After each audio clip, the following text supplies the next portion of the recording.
Terkait dengan kita, alhamdulillah pada siang menjelang sore hari ini kita menerima kunjungan dari KPAI, kemudian dari rekan-rekan dari Sumut dan Kota Medan, LPAI, dari Lembaga Perlindungan Anak yang dari Sumatera Utara dan dari Kota Medan. Pada kesempatan sore hari ini juga kita akan merilis terkait penanganan kasus di mana yang sudah viral. Ada seorang ibu-ibu yang menyodorkan putrinya kepada pacarnya.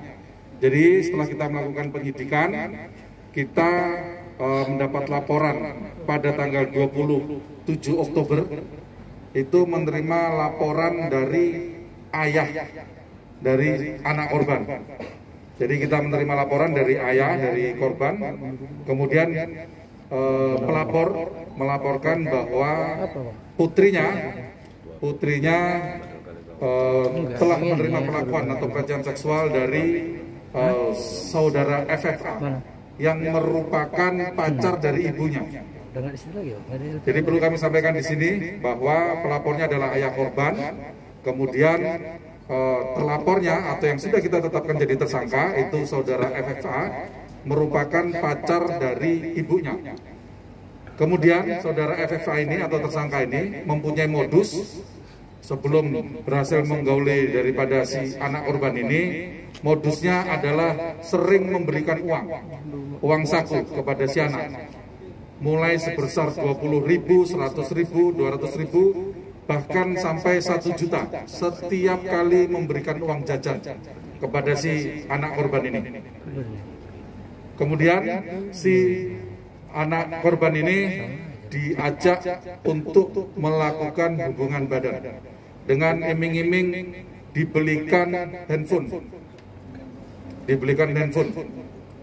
Kemudian setelah dibelikan handphone dengan harga kurang lebih sekitar 18 juta rupiah, si tersangka ini berhasil menggauli si anak korban sebanyak 2 kali. Menurut pengakuannya sekitar bulan Juli tahun 2021. Jadi untuk tersangka saudara FFA ini adalah karyawan swasta, warga Polonia Kota Medan, umur 45 tahun. Sampai di sini ada yang mau sampaikan?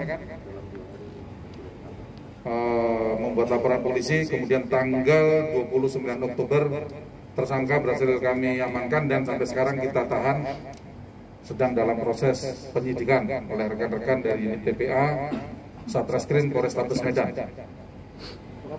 Ya. Ini kan berdasarkan laporan apa yang kita dapat informasinya dari laporan korban ini, saksi cabul ini ibu korban pun mengetahui apakah kita lakukan atau bagaimana?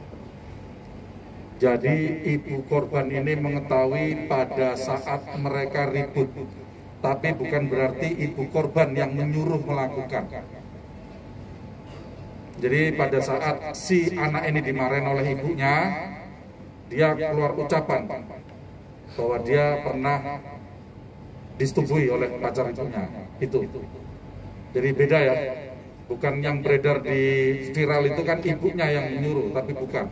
Tapi pengakuan si anak ini kepada ibunya dan dia melaporkan ke ayahnya yang membuat laporan ke Polrestabes Medan. Sudah yang kedua kali. Dan pelaku ini sudah menikah. Pelaku ini pacar ibunya. Dan hanya melakukan perbuatannya ketika ibunya tidak berada di rumah, pelaku datang. Perlindungan anak, tentu tadi pertanyaan kawan-kawan tadi, kalau saya menggunakan praduga tak bersalah, jika dengan menggunakan kata-kata jika,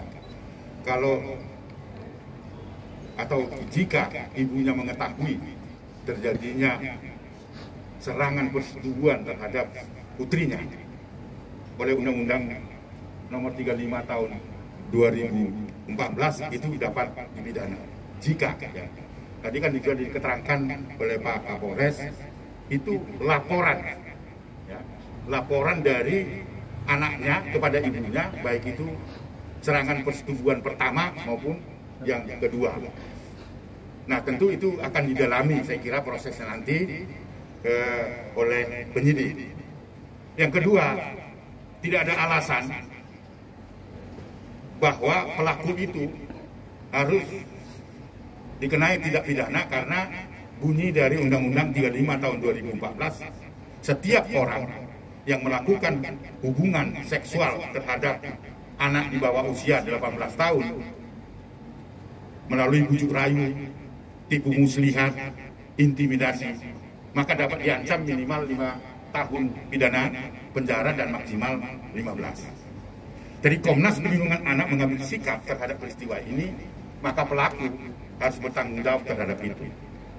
Dan harapan kita kalau ada orang di sekitar sebagai orang yang mendorong terjadinya kejahatan seksual, termasuk ibunya, maka ibunya juga bisa dikenakan pidana penjara karena ikut serta mendorong terjadinya kekerasan. Tetapi itu jika nanti terdapat bukti, begitu Pak Riko ya. Nah, tidak ada alasan untuk pihak penyidik untuk tidak meneruskan perkara jika terbukti apakah bujuk rayu dan sebagainya.